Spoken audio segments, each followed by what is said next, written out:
आनंदी आता कसाबसा तिचा जीव वाचवून घरी आलेली असते आणि घरी आल्यानंतर ती आबांना सांगते की मालक साहेबांचं डिझाईन कसं चोरीला गेलं ते. आणि त्यानंतर आबा आणि आनंदी फॅक्टरीमध्ये गेलेले असतात आणि तिकडे आबा शिर्केंना सांगतायत चंदनच्या मदतीने शलाकाने डिझाईन चोरी केले.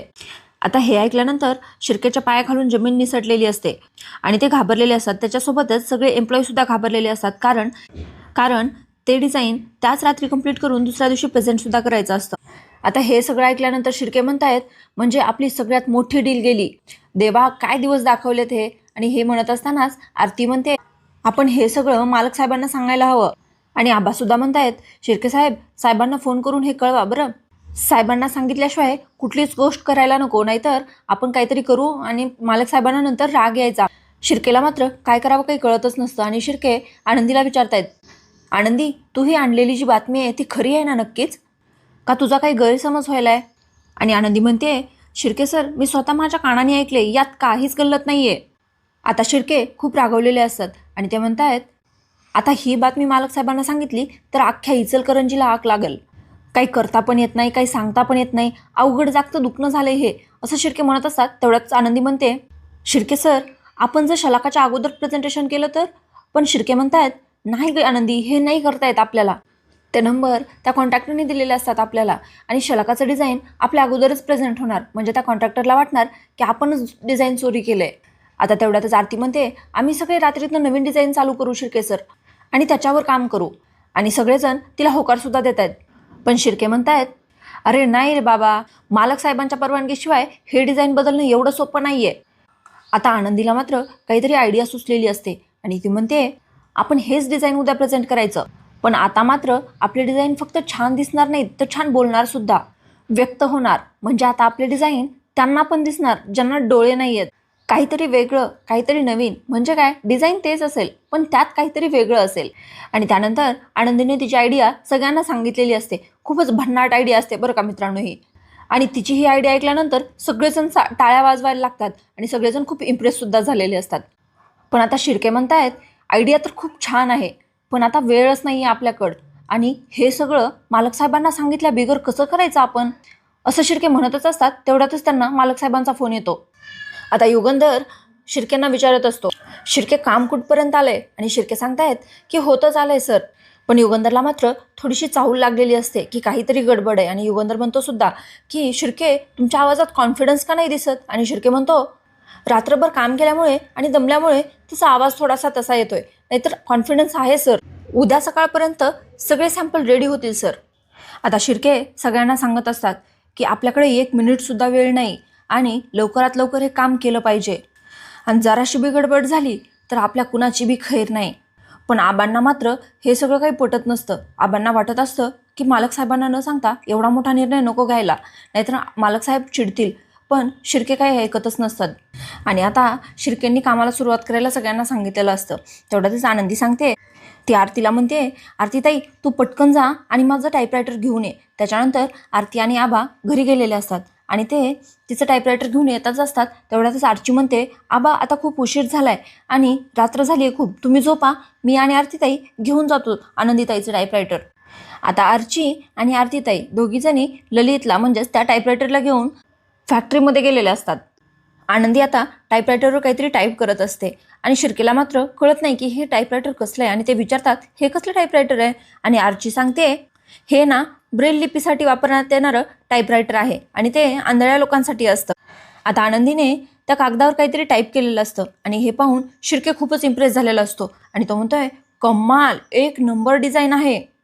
आता ती जे काही टाईप केलेलं असतं ते त्या डिझाईनवर म्हणजेच त्या साड्यांवर तसंच लिहायचं असतं, त्यामुळे ती डिझाईन तर युनिक होणार असते. आता सगळ्यांनी मिळून पहिलं कापड तयार केलेलं असतं आणि आरती ते कापड घेऊन शिर्केकडे येते आणि ती दाखवते की शिर्के सर झालं पहिलं कापड तयार. आणि शिर्के हातात घेऊन पाहतायत आणि ते आनंदीने लिहिलेलं त्याच्यावर कोरलेलं पाहतायत हात लावून. आणि ते पाहून शिर्के खूपच खुश झालेले असतात आणि ते आनंदीला म्हणतायत आनंदी तुझ्यासारखा विचार आमच्यापैकी कोणीच नाही केला, ब्रिलियंट, खूप छान. आता हे कापड ना पहिले नेऊन मालक साहेबांना दाखवायला पाहिजे. पण आनंदीला मात्र टेन्शन आलेलं असतं. ती म्हणते हे कापड मालक साहेबांना आवडेल ना पण. आणि आरची आणि आरतीताई म्हणतायत हां मग आवडेल ना, विषयच संपला आता. आता हे सगळं पाहून तिथले एम्प्लॉई खूपच खुश झालेले असतात आणि त्यातली एक एम्प्लॉई येऊन आनंदीला म्हणते, काय मग आनंदी, खूपच छान डिझाईन केलंस की तयार. आणि ती सगळ्यांना म्हणते, काय मग आपण आनंदीला आपल्या कंपनीत घ्यायचं का. आणि आरतीताई आनंदीला विचारते, काय मग आनंदी, येशील ना आमच्या कंपनीत. आणि आनंदी म्हणते, हो येईल ना, हे डिझाईन मालक साहेबांना आवडलं आणि हे उद्याचं डील आपल्याला मिळालं की मी नक्की येईल कंपनीमध्ये. आणि त्यानंतर सगळेजण टाळ्या वाजवून आनंदीचं कौतुक करतात. आता दुसरा दिवस उजाडलेला असतो आणि इकडे युगंधर शिर्केला म्हणत असतो, सगळी तयारी झाली ना शिर्के.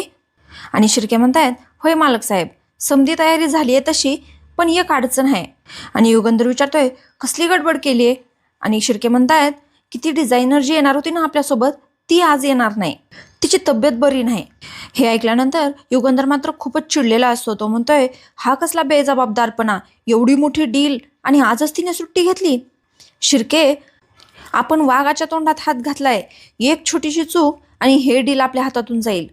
आणि शिर्के म्हणतायत, होय तुमचं बरोबर आहे मालक साहेब, पण ही आरती आहे ना, ही सगळ्या प्रोसेसमध्ये आपल्यासोबतच होती आणि त्या डिझायनरच्या ऐवजी ह्या आरतीने जर प्रेझेंट केलं तर चालेल काय.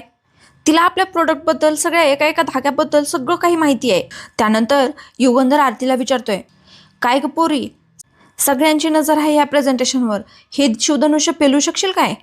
नीट लक्षात ठेव, छोटीशी चूक जरी झाली ना तरी हे कॉन्ट्रॅक्ट आपल्या हातातून जाऊ शकते आणि ते जर गेलं तर मी खपून नाही घेणार. आता ही सगळी जबाबदारी तुझ्यावर आहे असं म्हणतो. आणि आरतीसुद्धा म्हणते, होय मालक साहेब, मी सगळं सांभाळून घेईल. आता हे सगळेजण डील करण्यासाठी चाललेले असतात आणि तेवढ्यातच तिथे आनंदी आणि आर्ची थांबलेले असतात. आता आर्ची आनंदीला सांगत असते, हे बघ सेना निघाली युद्धाला. आणि आनंदी विचारते, कोण कोण आहे त्यांच्यासोबत. आणि आनंदी म्हणते, आर्चीताई पण आहे का त्यांच्यासोबत. मला तिला बेस्ट ऑफ लक करायचं आहे. आणि त्यानंतर आरतीताईला बोलवते आणि त्यानंतर आनंदी तिला बेस्ट ऑफ लक करते. आता इकडे क्लायंट, कॉन्ट्रॅक्टर वगैरे सगळे जमलेले असतात डील करण्यासाठी. तिकडे शलाकासुद्धा आलेली असते आणि शलाका युगंधरकडे बघत मनातल्या मनात म्हणते, आता माझा नंबर येणार युगंधर. माझं डिझाईन पाहिल्यानंतर तुझा चेहरा कसा लाल होतोय हे बघायला लय मज्जा येणार मला. इकडे युगंधराच्या मनात मात्र समिधाच असते आणि तो म्हणतोय, समिधा, तू जिथे कुठे असशील तिथून तू मला बघतेस हे मला माहिती आहे आणि हे डील आपल्यालाच मिळणार आहे, हे काळ्या दगडावरची पांढरी रेष आहे. त्यानंतर प्रेझेंटेशनला सुरुवात करतात. त्यानंतर शलाकाचा नंबर येतो आणि शलाका प्रेझेंट करण्याच्या अगोदर युगंधरला म्हणते, ती अशी थोडीशी हिनवतच त्याला म्हणते की माझ्याकडून आणि माझ्या पूर्ण टीमकडून युगंधर भाऊजीला बेस्ट ऑफ लक. आणि त्यानंतर तिचं डिझाईन प्रेझेंट करण्यासाठी तिचे डिझायनर समोर येतात आणि ते डिझाईन पाहिल्यानंतर युगंधरचा पारा मात्र खूप चढलेला असतो, त्याला खूप राग आलेला असतो. आणि युगंधरच्या चेहऱ्याकडे पाहून शलाका मनातल्या मनात म्हणते, युगंधर भाऊजी, आता बघा शलाकाचा धमाका. हे सगळं पाहिल्यानंतर युगंधर शिर्केला विचारतोय, शिर्के, हे काय चाललंय सगळं, तुम्हाला माहिती नव्हतं काय. आणि शिर्के म्हणतायत, मला थोडासा वेळ द्या मालक साहेब, तुम्ही आता फक्त ही मीटिंग अटेंड करा, त्यानंतर पाहू आपण. त्यानंतर शलाकाची डिझायनर ते डिझाईन प्रेझेंट करते आणि ती म्हणत असते, हे डिझाईन तयार करण्यासाठी मी, आमच्या मॅम आणि आमची टीम यांनी खूप मेहनत घेतली आहे. आय होप आपल्याला डिझाईन आवडेल. आता तेवढ्यातच शलाका म्हणते, आणि हो, हे युनिक डिझाईन मी माझे भाऊजी युगंधर यांना डेडिकेट करते. आणि ती युगंधरला म्हणते, काय भाऊजी, कसा वाटला शलाकाचा धमाका. हे ऐकल्यानंतर युगंधरला खूप राग आलेला असतो आणि तो रागारागात तिथून निघून जायला निघतोय. आणि युगंधर शलाकाला म्हणतोय, शलाका, ही चोरी आहे. आमचं डिझाईन चोरी करून त्याला स्वतःचं नाव द्यायला, दुसऱ्याच्या कष्टाला स्वतःचं नाव द्यायला लाज वाटायला पाहिजे. आणि शलाका मात्र लाज नसल्यासारखं म्हणते, भाऊजी, हे काय म्हणताय तुम्ही, बिझनेसमध्ये याला स्मार्टनेस म्हणतात आणि चोरी करायला सुद्धा बुद्धी लागते. हा पण आमचे युगंधर भाऊजी अंगठे बहाद्दर, स्मार्टनेस आणि बुद्धी याचा काहीच संबंध नाही. ती म्हणते, पण भाऊजी, तुम्ही ना फक्त विनायला जन्माला आलायत, स्वप्न बघायला नाही. तुम्ही नेहमी म्हणता ना की 3 शब्दात बोलायचं, जे काही म्हणायचंय ते. मी सांगू का तुम्हाला 3 शब्दात, यू हॅव लॉस्ट. तुम्ही हारला आहात. तुमचे साम्राज्य, तुमचं डिझाईन आणि तुमचा ताटकणा आज मी माझ्या पायाखाली चिरडलाय. आता तुम्ही फक्त बसून बघायचं आणि जळायचं, कारण तुमचा काळ संपलाय आता भाऊजी. युगंधर म्हणतोय, तोंड सांभाळून बोलायचं, मातीचा आणि कष्टाचा अपमान नाही करायचा, असं म्हणून ते तिथून निघून जात असतात. पण शिर्के मात्र त्यांना जाऊ देत नाहीत. ते म्हणतायत, मालक साहेब, मी तुमच्या हात जोडतो, पाया पडतो, पण प्लीज तुम्ही थांबा, जाऊ नका. हे बघा, ही वेळ आणि ही जागा चुकीची आहे तिला उत्तर देण्यासाठी. तुम्ही जरा संयम ठेवा. आणि हा आजचा भाग इथेच संपलेला दिसतोय. आता उद्याच्या भागामध्ये युगंधर म्हणत असतो सगळ्यांना, आय एम सॉरी, आम्ही प्रेझेंटेशन नाही देऊ शकणार. पण नंतर आनंदी मात्र प्रेझेंटेशन देताना दिसते आणि तिने गेलेलं प्रेझेंटेशन पाहून आणि तिची डिझाईन पाहून सगळेजण खूप इम्प्रेस झालेले असतात. व्हिडिओ कसा वाटला हे कमेंटमध्ये नक्की सांगा मित्रांनो.